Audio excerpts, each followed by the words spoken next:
Hey, good morning. I'm Patricia Murphy. It's Monday. This is Seattle Now.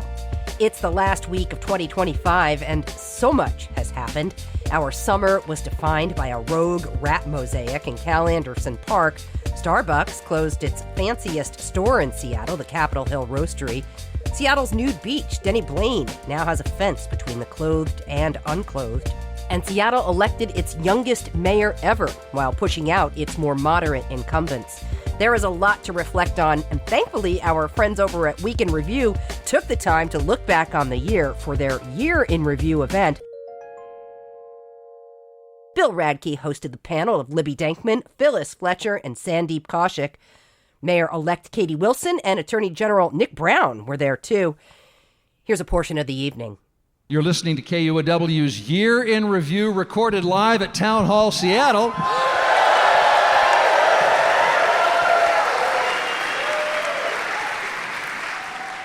Welcome, the mayor-elect of the great city of Seattle, Katie Wilson.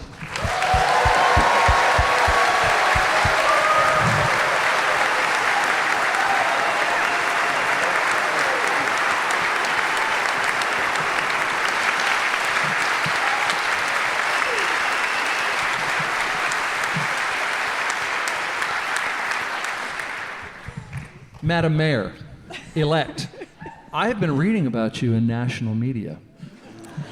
Apparently you are a socialist, communist, Marxist, busker, activist whose parents buy your pizzas and your middle name is Mamdani. Is that accurate? Sounds about right. No. Now, I know these are labels and you're dealing with a lot of labels. You've been answering questions about the socialist label a lot.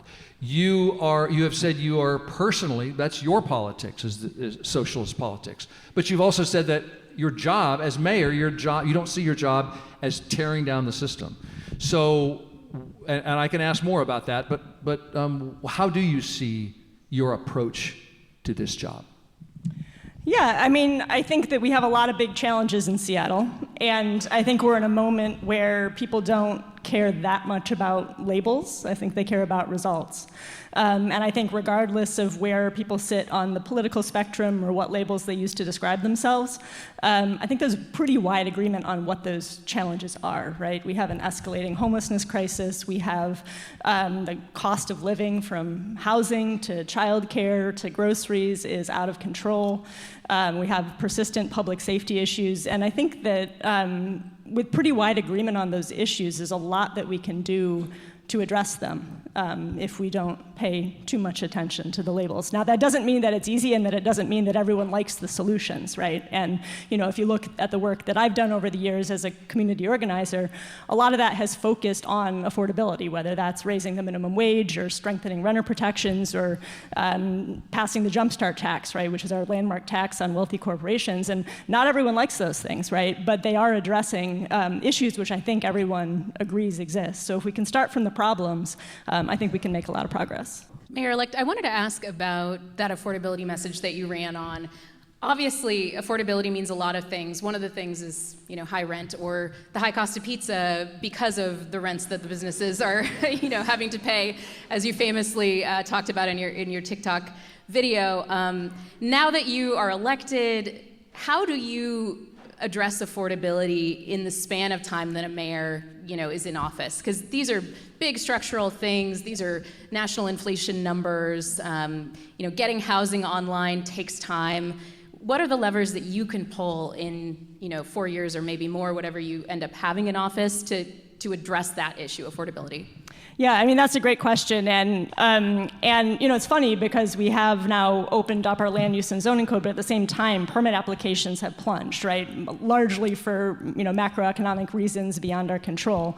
And that is one of many pressures that are going to tend to want to actually increase rents further, right? Which is a big worry. So, I think there are a lot of things that we can do. And I'm having campaigned on affordability and, experiencing facing that crisis myself. I'm going to be hitting that with everything I've got. But I think on the housing crisis, right, we kind of have to hit it on all fronts, right? And so, social housing was a big reason that I jumped into this race, and I'm going to be working in close partnership with our new social housing developer as that revenue starts flowing in from the tax that voters approved earlier this year to begin building out our social housing sector. I think we can do more with our land use and zoning laws to encourage more private development around the city, and I also think we can do more with renter protections to disincentivize large rent increases. So we kind of have to do all of the above, I think, on the housing front, and then childcare is another big cost for families, and I actually just in this past week we convened a first kind of informal childcare roundtable to talk with folks in that field, and so that's another thing that we're going to be working on out of the gate. And it's not something the city can do alone, right? This is a state level, national, obviously, crisis, but I think that there are big things that the city can do to help ease those costs for families and also make childcare more available around the city. Governing, sometimes the hard decisions are about trade-offs, right? And not easy choices. So one of the things, Mayor-elect, that you've said in your campaign and since is that you want to get 4,000 unhoused people into shelter or housing over the course of your first term, and you want to start quickly on that. But for every dollar that you're going to put into shelter, into, say, building tiny homes around the city, is a dollar that you and I both know some people are going to say could be going to permanent supportive housing, the very kind of housing that the Trump administration may be significantly cutting federal funding for here in the city. And so how do you deal with that trade-off? What happens when, the housing folks come forward and they say, no, you can't spend more on shelter. We need the money over here, right? And for a good cause, to build permanent supportive housing, which we have an incredible lack of. So how do you negotiate that decision? Great. I feel like this conversation was really fun and lighthearted until I got here. I got some for you, don't worry. Aren't we supposed to be... we're supposed to be reflecting on this past year, not grilling me on what I'm going to do.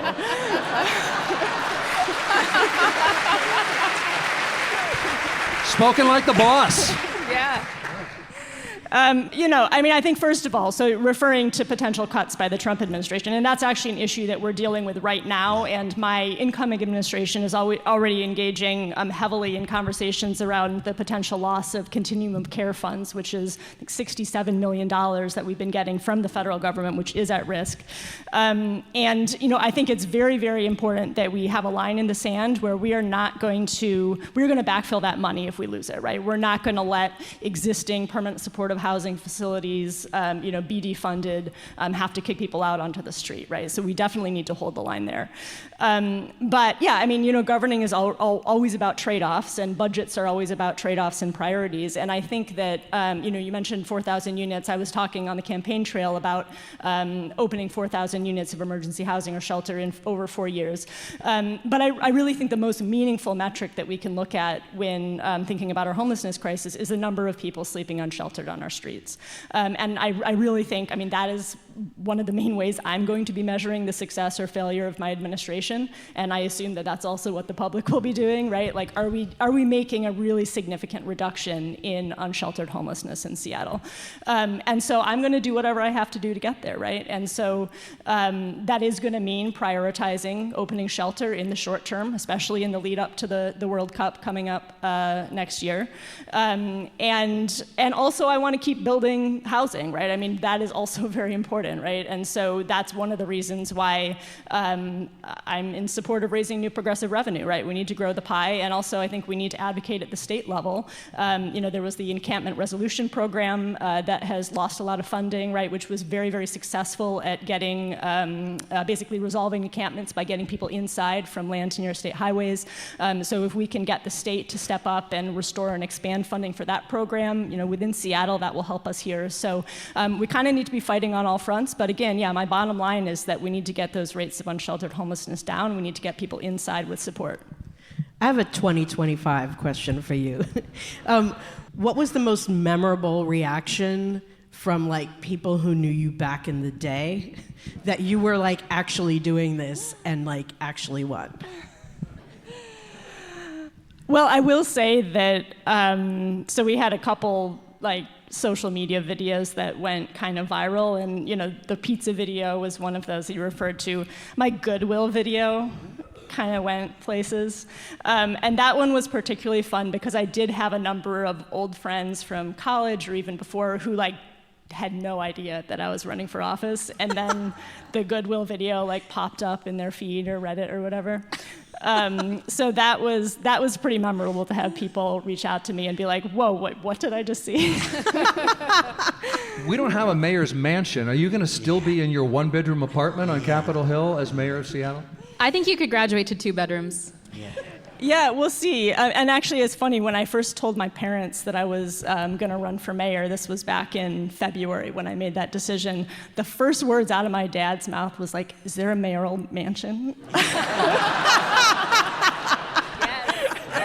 Priorities. No, it's not. How do you deal with Trump? Do you meet with him like Mamdani style and be chummy? Or do you do like the progressive mayor of Boston, Michelle Wu, said, "I'm not interested in a bromance with the federal regime. Flattery is not the answer"?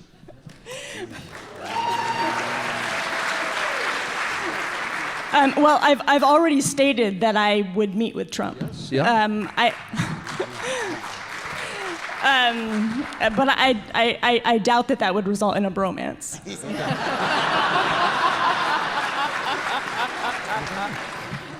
Okay, will you remove the fencing at Denny Blaine Naked Park? I would like to do that. Okay. Yeah. Okay. I think we need to restore that park to its intent. Okay.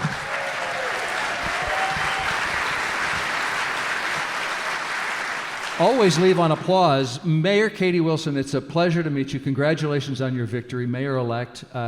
And thank you for serving Seattle and coming on KUOW's Year in Review. Thank you.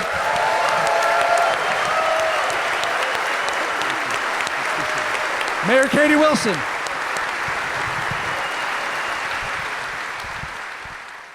What'd you think of what she said? Any surprises? Made some news with Denny Blaine. I don't know if she said that before. She wants to get rid of the fence, separating the naked from the not naked. Mm-hmm. Anything else? I'll just say, she's come out saying, "I want to work with people and deliver results and solve problems." She's putting some markers down about big things she wants to do. So that's pretty impressive. Yeah, I thought she was smooth. She was smooth with it. I like that. I like her whole vibe. I also honestly wanted to ask for career advice because I feel like what she did was so bold. But then I was also like, oh, is that patronizing? I got a little in my head about it. So, yeah. Oh, we wish her success, and we'll have many tough questions for her in the coming year and 4 years. Look forward to all of that. I would like to introduce our next person of the year, 2025.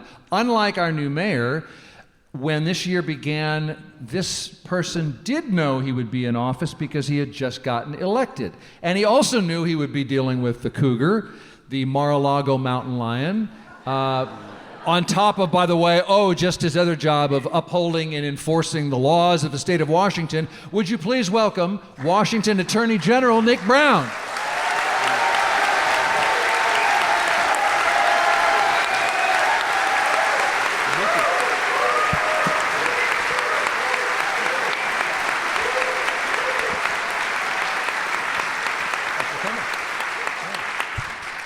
First question, legally speaking, can we secede? Can we, from the United States, can Western Washington, Western Oregon, and the Siskiyous, can we self-govern? What do you think?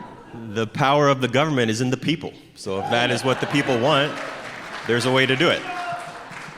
You, Attorney General, you're closing in on 50 lawsuits against the Trump administration, and I know you love them all equally. But is there one that to you is the most important right now? Well, we're at 46 lawsuits in 11 and a half months. It is almost triple. Thank you. Although,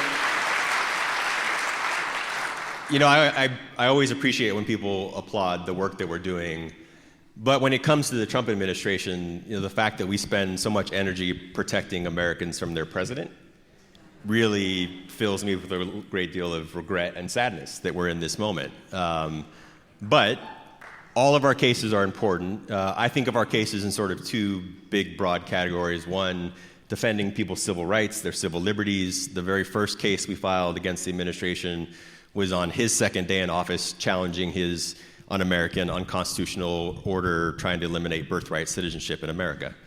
And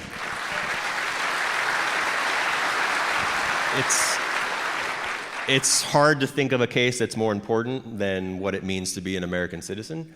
But collectively, all of our lawsuits have also saved and protected $15 billion in money for Washington State.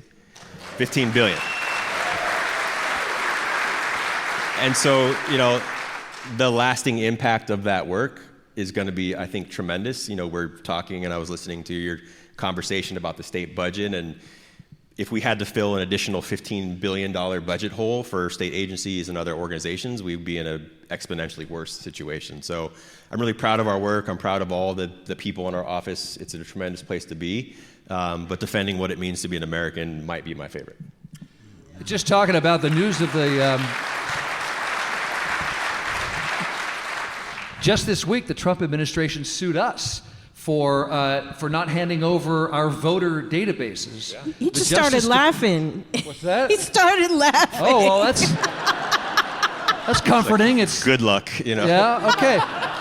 Well, I mean, see, this is why I need you instead of me, because when the Justice Department says, this is federal election law, you have to hand over this information. And by the way, that's a good thing because we don't want dead people voting or whatever, whether they have or not. I mean, so are you on solid legal ground, or is the Trump administration going to have my Social Security number very soon? Well, let me say a few things. And it's hard in this moment to recognize that there's actually a lot of good news. And I would say in the vast majority of our cases, we win. In the 46 cases, we are winning in all but maybe a 3 where I think we've taken losses or setbacks. And people don't often hear that or understand it. And also,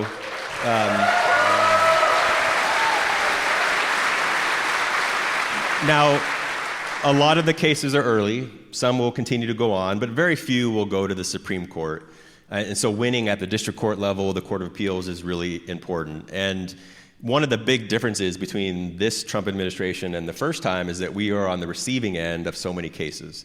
During his first term, the administration did not sue states. It really did not make any demands for some things like voter information. But a big part of our job now is providing advice to all of our client agencies about how to respond to the federal government's requests for information, threats, bullying tactics that they use to try to shape their agenda. We feel very confident about the case that they've just brought. This is a necessary protection for Washington voters. And I just want to set the context is what the administration has asked for is 10 years worth of voting data for all of your personal information. 10 years. And there is explicit state law that protects that information, which is why we said, no, thank you. And now I guess we'll see you in court. So that's part of our job. Okay. Partial.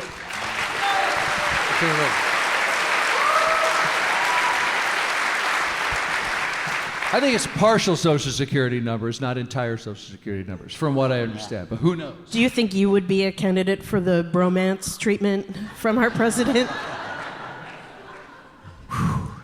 Well, I would agree with Mayor-elect that I'm unlikely to be a bromance. And, I've thought about this because I truly believe that we need to continue to talk to people of all political backgrounds and stripes, people we disagree with.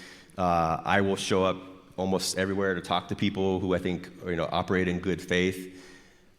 But, the President of the United States is a racist. He is a hateful... And I don't use that word lightly. I think that what we are seeing from the United States government reeks of fascism. And so how do you interact with such a person? And, more fundamental for me than anything else is the just blatant lies about everything. And so, President Trump is not going to call me and ask to meet with me, and maybe the mayor. Good luck. But I would have a tough time, at least being there and not speaking my mind. State Attorney General Nick Brown,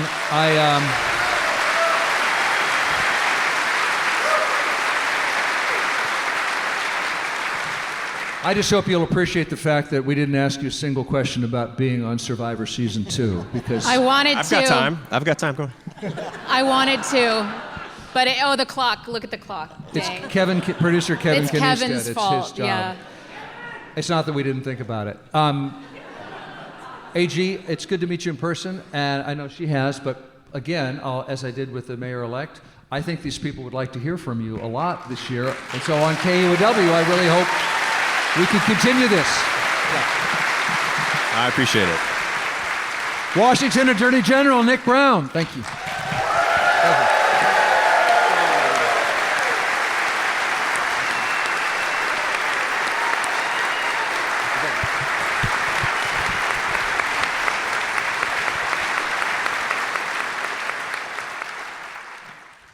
I need to find out, as we do every week, what made you smile? You have all of 2025.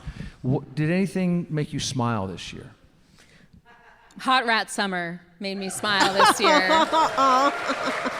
Cal Anderson Park, a gorgeous tableau of a rat. A mosaic. A mosaic in, the types you would see in a gorgeous cathedral, but it's a rat with the halo around its head. And just the fact that it was initially painted over, and then there was this rallying behind it from the community, and it became a symbol for the trans community and a lot of people who were feeling kind of targeted. And you were talking about, existence is resistance. Like, I feel like Hot Rat Summer's existence, Saint Rat's existence is resistance. Right. But it also kind of spoke to, I have this theory about like the retreat of religion in our lives and how people want to feel a sense of community and awe, and where that is going to come from, and whether, it's going to be really nefarious things like QAnon, or is it going to be like maybe we can all pray, or just have secular gatherings around beautiful public art, and maybe that's the ticket. Wow. Wasn't the original rat a saint? It looked like a medieval icon. Yeah. Yeah. No, that's the vibe. That's the new religion. Absolutely. Yeah. Anything else smile-worthy? Coming back to KUOW made me smile. Yes, in us 2025. too. Yeah, I'm really... You're off of LinkedIn, I hope. Don't tell me you're... I just lurk. Okay. Yeah, okay. yeah. That is I the just lurk. strangest social It's media weird, site. right? Yeah, we got to talk offline about that. I know. It's very strange. It's sick. Yeah. It is. It's a full circle moment for me, because I came to KUOW as a laid-off tech bro, and I most recently was doing podcasts as a subsidiary of a tech bro company, and was laid off.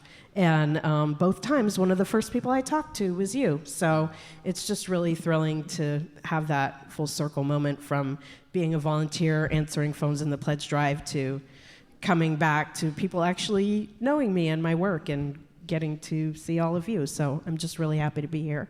More than knowing you, you should have seen the email, this all-staff email celebration of Phyllis Fletcher's return. It was a beautiful never ended. thing. Never ended. Everybody had to get in the word about. Yeah, Phyllis, how we're excited. thrilled. I couldn't wait to have you back on here, and glad you're doing great work with KUOW again. Thank You're you. where you should be. No more LinkedIn for you. Okay. Okay. Sandeep. Yeah, I'll say something that I said this on Week in Review not that long ago, but 2025 for me, the thing that made me happiest is this is a year it really felt like neighborhoods in Seattle are coming back strong from COVID, right? I mean, where I live in Finney, Greenwood, like there's all sorts of hopping cool stuff going on. I was just, going out to a restaurant with my friend on a weeknight in downtown Greenwood. The place is packed. packed, right? People spilling out the doors, right? And we had to wait for a table on a rainy Tuesday night, right? In Greenwood. Down in Pioneer Square, there's all this cool, where my office is, there's all this cool stuff opening up, and so it really, Seattle, look, I do a whole podcast, critiquing things I think have gone wrong with blue cities. At the same time, places like Seattle are incredibly cool, resilient, successful, enticing, lovely places to live, right? And it really feels like Seattle's kind of coming back this year after a long slide.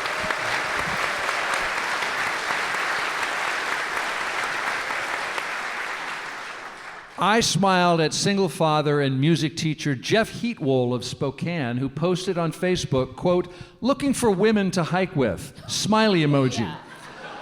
The comments on his post are required reading. You're nodding, I see.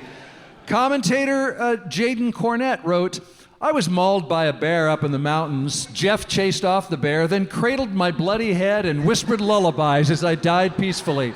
It was beautiful. 10 out of 10 would hike with him again if I hadn't died on that mountain." Anna Marie added, "Jeff showed up in a fleece that said Safe Space Sherpa, handed out goddess-fueled trail mix, and tried to lead a sharing circle about emotional vulnerability on the mountain. When someone twisted their ankle, he fired a flare gun into a tree which caught fire and tried to put it out with kombucha.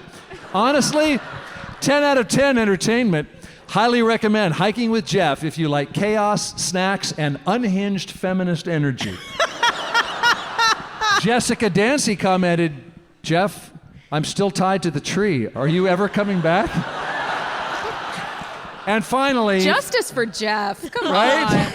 Finally, Facebook commenter Amy Clark wrote, "The naysayers will be feeling real silly when Jeff walks by with his entourage of women to hike with." Aw. Yeah. Folks, this is the year in review 2025. We got to go. I smile every year that I've told you this before, that you come out, so many of you, friends, people who become friends, people I just recognize year after year, family. It means everything to me, and your support of KUOW means everything to us, and we'll keep doing what we do. And I always smile because every week I get to bring in a group of such likable people who know stuff I don't on Week in Review, and I want to thank my guests tonight for making me smile. As always, KUOW's Libby Denkmann, KUOW's Phyllis Fletcher, and Sandeep Kaushik of Seattle Nice and Blue City Blues. Love it. Thank you. How about this guy, right? I know. Yeah. KUOW's Bill Radke. That's a standing O right there.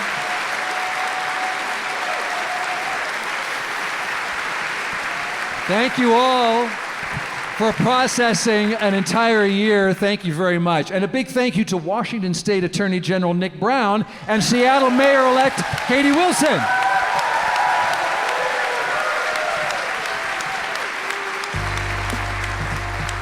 And thank you to the man who says no, producer Kevin Kniestat, keeping us on track.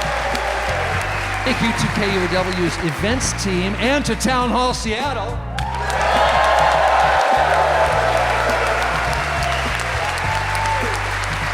Thank you to our KUOW live event sponsors, Affinity Ridge Painting and Microsoft. Thank you. Want to find out about all our live events coming up? Just go to KUOW.org/events and have a wonderful night and get home safely. Thank you so much.